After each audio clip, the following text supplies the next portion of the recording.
Hey everyone.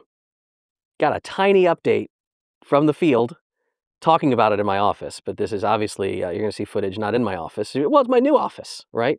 Our new Vegas building, right? Red Team Alliance. We have our new building out on the east side of the city. Very proud of it. Have loads of classes coming up.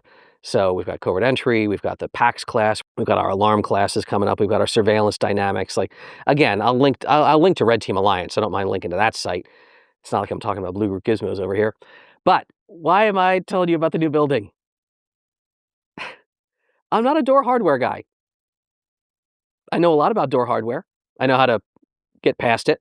I know how it should function for life safety and fire code and things like that. But I don't do a lot of installation until now. You are seeing right here footage of my very first door closer install. I'm proud of it. Maybe Alec's proud of it too. Maybe he likes the color. Look at that door right there. Beautiful brown door.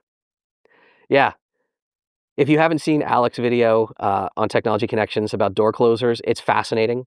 So I wanted to make sure. I love just promoting my friends and their content, right? I think people way more talented and fun to listen to than me are making better stuff out there than I ever could. And the door closer video, I rewatch it. I'll listen to that sometimes when I just want to relax because it's so delightful.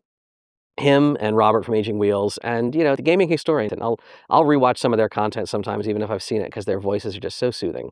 And yeah, at the end of this, you'll watch a video about door closers. If you haven't already seen it, I recommend. It can make your day just a little bit better. This install made my day a little bit better. Seeing all of you, perhaps at the new space, that can make my day better too. Come on out and see us for class, or just come and say hi if we're out there. I'm going to be out in Vegas for quite a while on this trip, I expect.